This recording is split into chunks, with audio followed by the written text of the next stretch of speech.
សុខភាពប្រយ័ត្នមែនទែននៅក្នុងឆ្នាំ2026នេះឲ្យប្រយ័ត្នមែនទែននឹងបញ្ហាទាំងបេះដូងបញ្ហាបេះដូងបញ្ហាដាច់សរសៃឈាម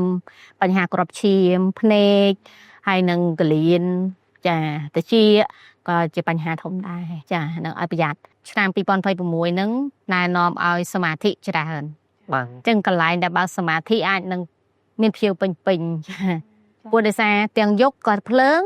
ឆ្នាំក៏ភ្លើងអញ្ចឹងកាលណាភ្លើងមកគុំគ្នាគឺធ្វើឲ្យមនុស្សឆាប់ឆេវឆាវខ្លាំងណាស់អញ្ចឹងយើងត្រូវការរកកន្លែងរងាប់ផ្លូវចិត្តចាមួយទៀតដែរដែលគាត់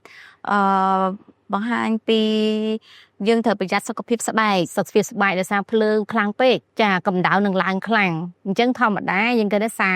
30ជាងអីចឹងទៅនៅក្នុងឆ្នាំ2021អាចនឹង40ជាងទៅដូចអូស្ត្រាលីឆ្នាំខ្លះឡើងដល់50ចាអញ្ចឹងនៅក្នុងឆ្នាំ2026ហ្នឹងគឺអាកម្រិតកម្ដៅហ្នឹងគឺវាសីតុណ្ហភាពកម្ដៅថ្ងៃហ្នឹងគឺវាឡើងខ្លាំងហើយកាលណាកម្ដៅថ្ងៃឡើងថ្ងៃវាអាចនឹងធ្វើឲ្យខូចស្បែកឬក៏មហារីកស្បែកគឺស្បែកយើងខូចហ្នឹងអញ្ចឹងកន្លែងហ្នឹងឯងដែលខ្ញុំមិនបានសួរថាអញ្ចឹងបងប្អូនដែលគាត់លាប sunscreen ចាបងប្អូនដែលគាត់មានអាជីវកម្មលក់អ្នកលក់ sunscreen អញ្ចឹងគាត់នឹងមានឱកាសលេបបានច្រើនចា sunscreen នៅក្នុងឆ្នាំ2026នេះគឺត្រូវការច្រើនហ្មងព្រោះដោយសារបញ្ហាស្បែកមុខក៏ដោយ